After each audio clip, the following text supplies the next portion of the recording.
to learn about life, all right? I'm just going to cut to the chase right now. Life and its many questions about, what happens when we die and things of that nature, So let's watch. The link in the description and you'll receive 1 free week and 25% off an annual premium membership. It was a normal sunny day in the German countryside. The German nobleman, Baron Munchausen, was out riding his horse on his way to a town many miles away. In front of him was a long winding path. Beside him was a large mire.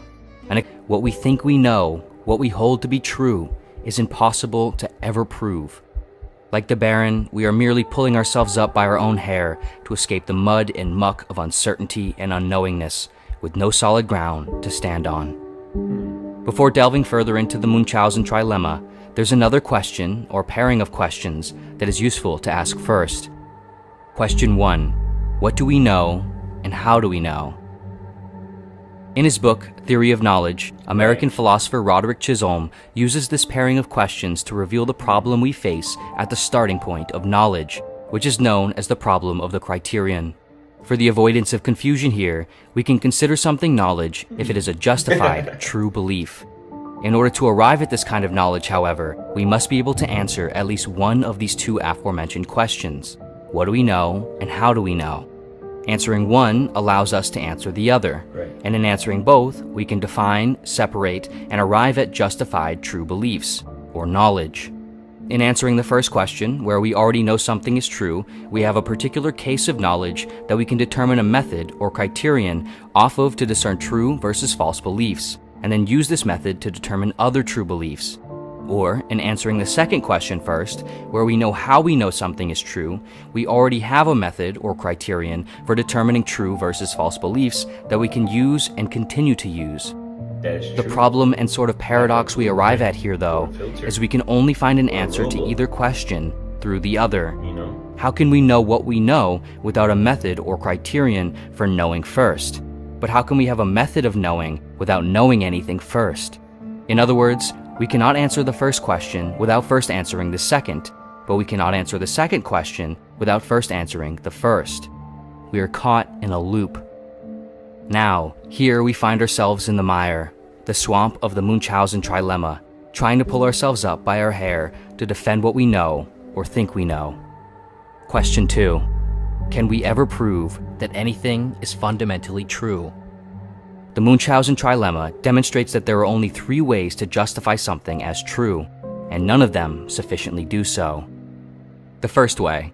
One attempts to justify a proposition as true with another proposition that requires the original proposition to already be true. This is known as circular reasoning.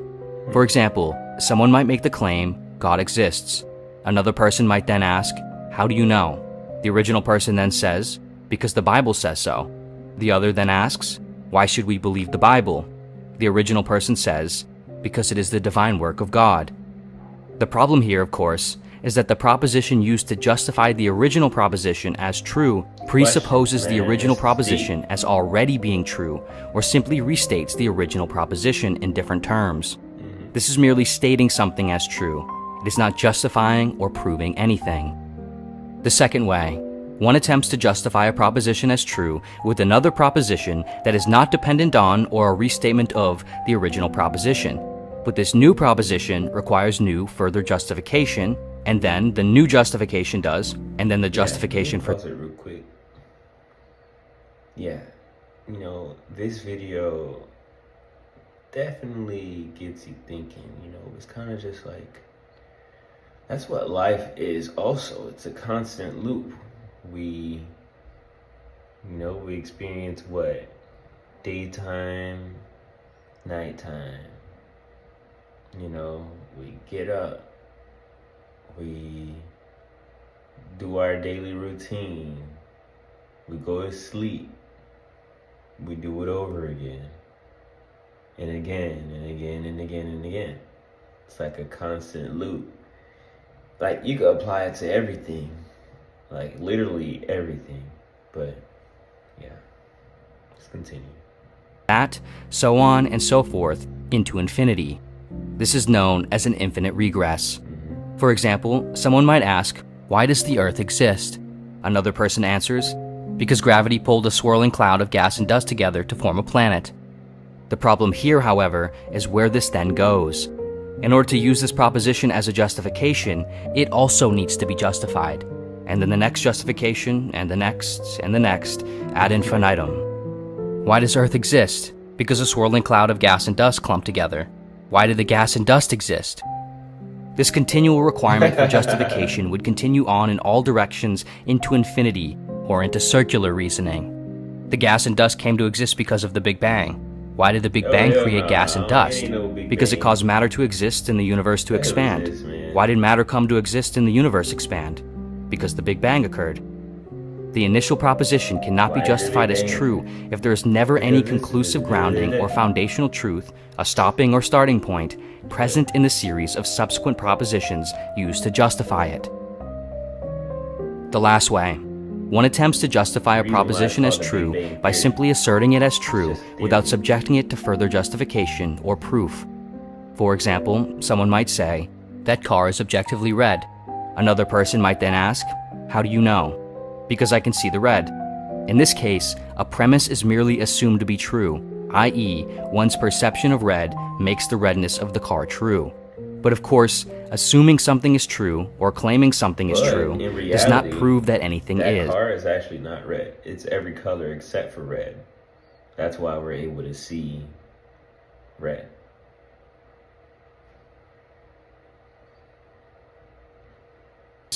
Obviously, red may not exist outside the human mind. The human mind may be deceiving the individual. The individual might simply be wrong with no way of showing or proving that there is an objectivity to what is being perceived and or measured. Even with tools and devices, the human mind is still the final stop for everything, and there is no way to prove a final belief without assumption and dogma. In the end, we are left with justification either by circular reasoning, by infinite regress, or by axiomatic statements or assumptions. But if justification by all of these is not legitimate, then justification is not possible. And if knowledge is justified true beliefs, then knowledge is not possible. This leads us to our final question and philosophical problem. Question 3. Can there be any philosophical progress? If absolute knowledge is impossible, how do we know if we are improving our knowledge? How do we know if we are...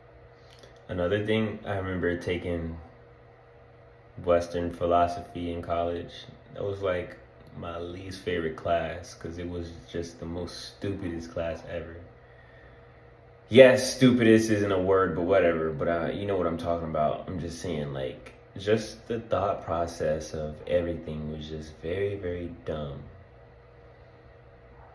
And I feel like that's where this video is kind of headed towards. But it's okay. It's okay. All right. It's all right. You know, sometimes you got to come back to reality to know what's and what's not real. Okay? If that makes sense.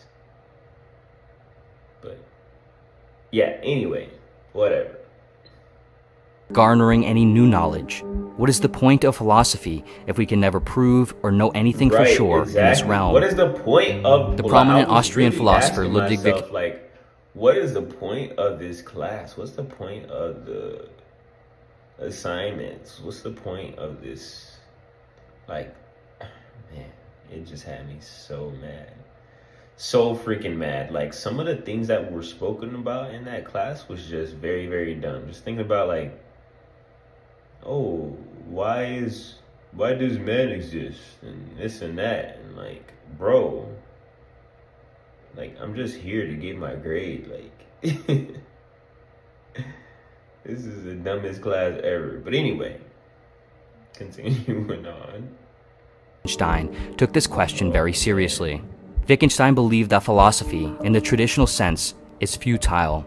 For him, there is no structured logical answer or solution to life, and there are very few, if not no, genuine philosophical problems. And any individual who seeks them, to answer them conclusively, are, as he put it, like flies trapped in a transparent glass bottle, trying to escape by bashing against the side.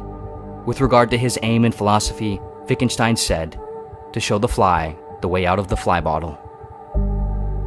Of course, ironically, Wittgenstein, a philosopher, asked and answered these questions, doubting the purpose and value of philosophy through philosophy.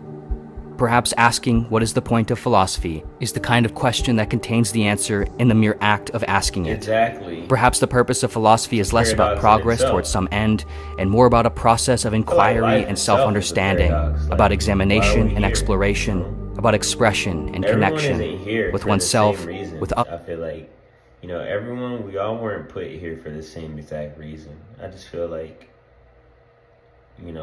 I might have a mission personally that is different from yours. And even though our missions are completely different, it doesn't mean that we're in the wrong, for being different. You get what I'm saying? So, yeah, everything isn't for everyone. Just like my channel might not be for everyone. This video might not be for everyone. But for the people that it's for, it's gonna definitely be for them. And that's what matters. So let's continue. I'm getting all, man, hey, look, hold on. We're getting personal and touchy, all right? But yeah, I like videos like this because it really makes you think. I like to think like, the meaning of life and everything, so. Others with the chaotic but beautiful nature of the world. Theoretical physicist Richard Feynman said, "I can live with doubt and uncertainty and not knowing. I think it is much more interesting to live not knowing than to have answers that might be wrong. If we will only allow that, as we progress, we remain unsure, we will leave opportunities for alternatives. We will not become enthusiastic for the fact, the knowledge, the absolute truth of the day, but remain always uncertain. In order to make progress, one must leave the door to the unknown ajar." Sometimes philosophy is like science and math. Sometimes it is like music. Sometimes you walk away with learning something about the nature of things or believing that you have.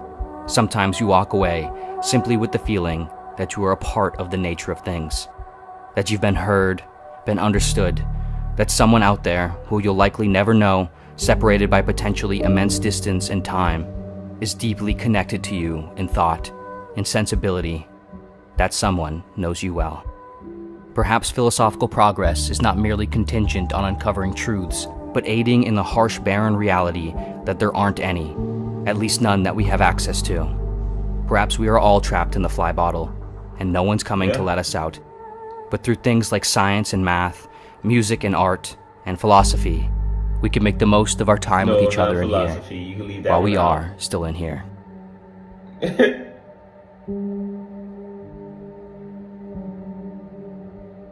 It's all about psychology, all right? It's about how we think.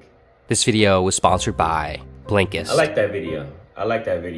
It was different, It was different.